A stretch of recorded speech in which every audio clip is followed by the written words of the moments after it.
مان گرفت ولی باید خودم رو بکشم. حالا شاید بگید این که آسونه کیک. خب من باید بهتون بگم که نباید اون آرمورای ندارایتمون رو در بیاریم به خاطر هم ولی آرمورای ندارایتمون با 2 تا دمیج میبینیم کار نداره.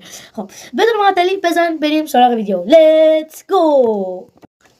خب همونطور که شیرید باید خودمون بکش. حالا نیاز به چوب اینا نداریم. آرمورا هم نباید بکن سخته. یه غاری پیدا کنیم ولی دستم ببینم میتونم بیفتم چی میشه چقدر دمش مثلا شما الان نمیتونی منو بزنی؟ ها شما منو بزنی؟ بزن دیگه بزن. اصلا دمش نمیخورم من. بس چرا دستم غیبه؟ نمیدونم یه باگ جدیده دیگه بالاخره. ارتفاع اولیلی من زیاد به اون دمیجی نزن. آقا کسی اینجا نی؟ هیچ اینجا نی؟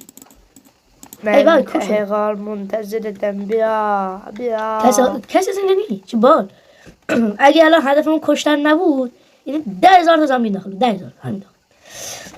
ببخشید صدامو میبینین گرفتیم مریض شدم ولی چون مریضم من رسوا کرد یه بار سالم نیستیم. بریم از اون قله کو بپریم نه بال میشه.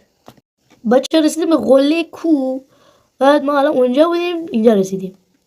الان خواهم اینجا بپرم میتونم بمیرم و یا حسین و بالاخره هدفمون رو انجام دادیم. بالاخره یه ویدیو شورت گرفتیم که تونستیم هدفمون رو انجام بدیم.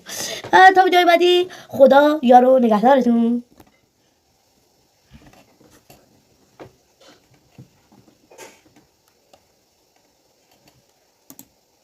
قد نکردم ای بابا